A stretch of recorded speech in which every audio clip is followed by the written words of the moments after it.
What's going on, everybody? Okay,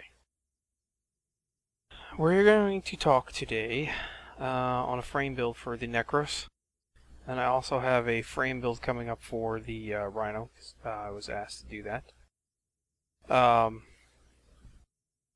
So we're just gonna stick to the new method. I've tried. Sorry for the delay. I was trying out a couple different methods that just didn't work out well for doing these videos, so went back to the latest setup how I've been doing it. So the other ones I had to scratch, that's why it took so long to get these done. You don't want to know how many missions I tried to run, tons of different things, people getting disconnected when I had people with me, all that fun stuff. So I'm going to have some video playing while we talk about Nekros, how I built it, why I built it this way. So let's get that started.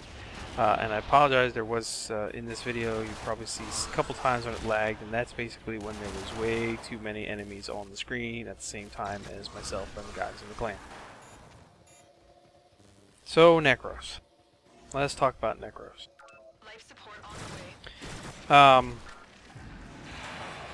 I built Nekros probably within, I think I finished leveling him off when I first got him, when they came out that weekend. I leveled him off in like 2 days. I think it only took 2 days to get to level 30, and then I found out that it was missing something.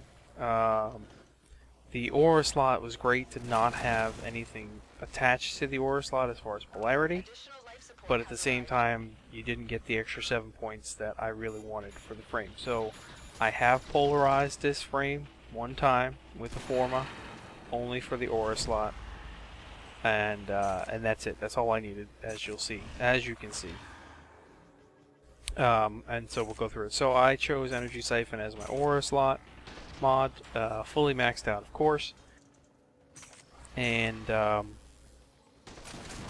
we have all these other ones we're gonna go through here. So first, the abilities: Soul Punch, Terrify, Desecrate, and Shadows of the Dead.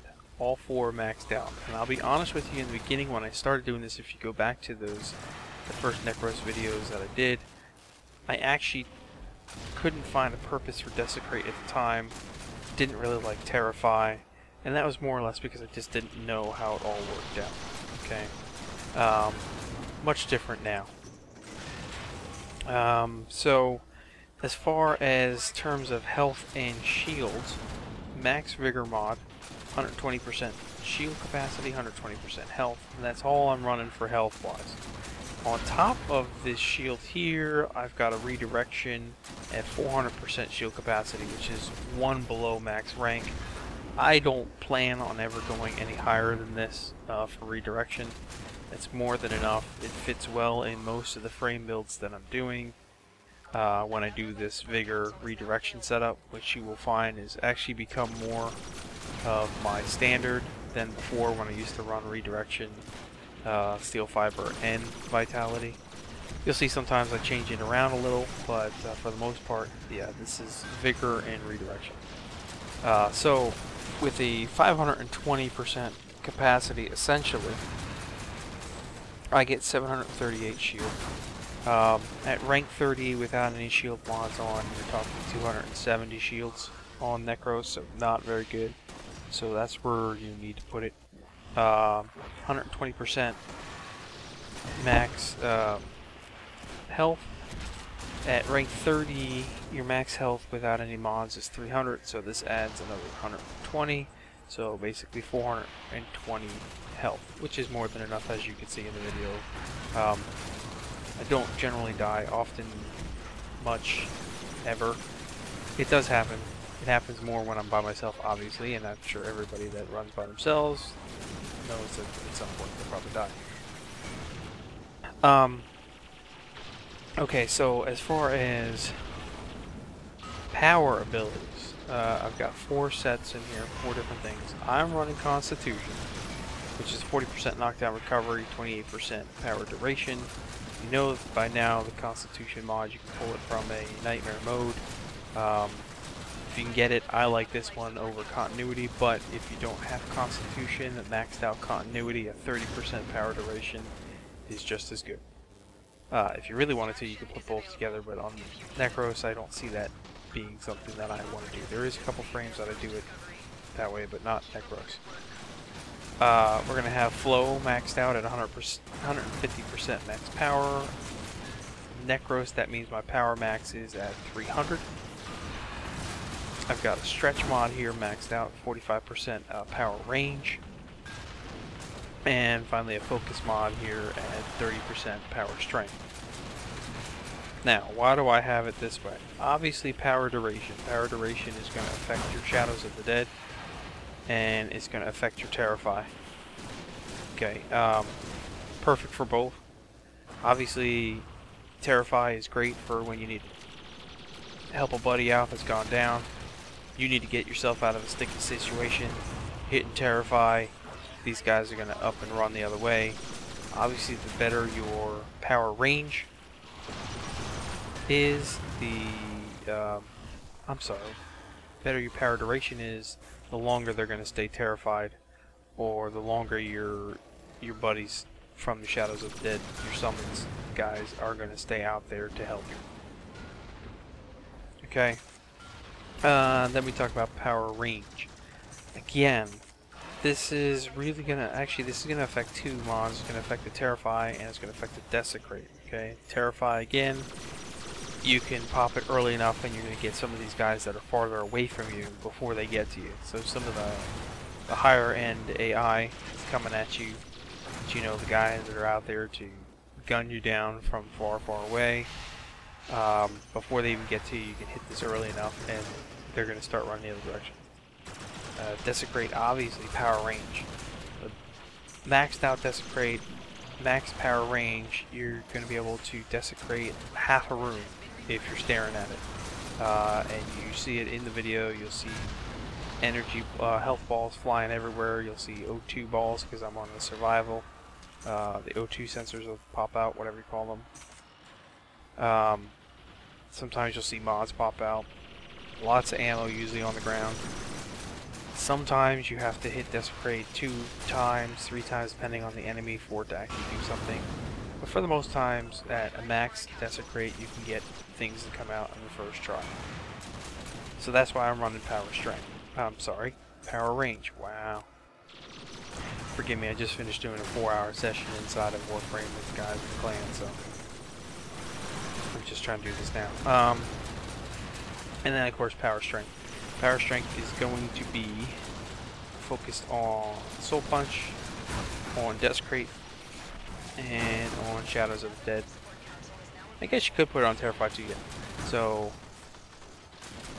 focus, power strength on any of these. Obviously power strength is going to make everything better. I mean, what else can I say? Usually with the higher level power strength, you tend to find more mods will come out on Desecrate. I've had a number of good mods come out from Desecrate after I put focus on. Soul Punch makes it much better. It's good for getting out of a quick sticky situation and to be able to have a heavy power on it and knock these bigger guys out. It's a good thing. Terrify, power strength, obviously the higher the power strength, the more guys you're going to terrify. I think the max is 9 to 12, somewhere in there. I'm not 100% sure, but I know it's more than enough to usually get you out of a sticky situation.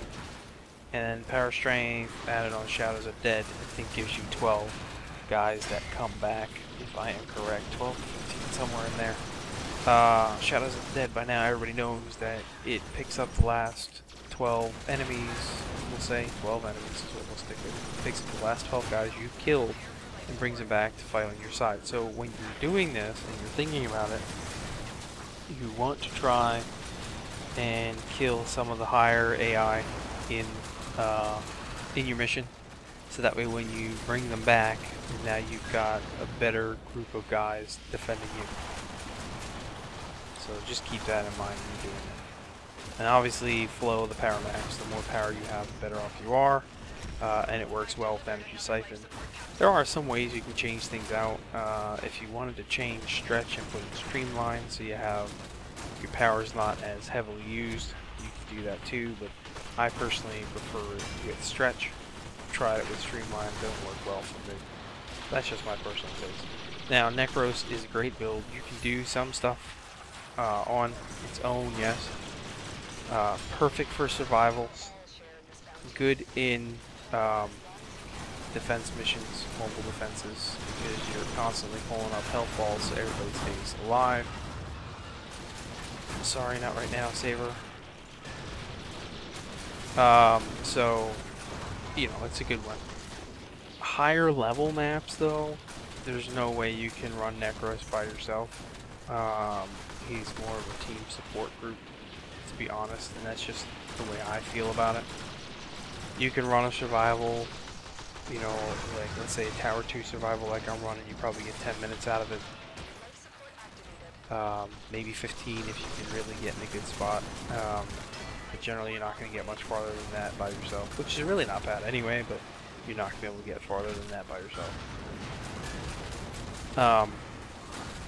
So this is my build. Go ahead, please leave comments below. Let me know what you think. Try it out. It's a good build. It's a powerful build, but you gotta always keep on the move with it, as you can see from the video. And with that said, again, you know, hit the like button if you liked it. Subscribe if you're not subscribed, please. Comments, questions, anything you want to see me do that I haven't put out in a video yet. I'm trying to get to everything, like I keep saying. But if you got something you want to see sooner than later, you know, leave it in a comment, let me know. Otherwise, what we're going to do is I'm going to roll myself out of here. We'll leave the rest of this 15-minute run that we did in the survival and let you enjoy it.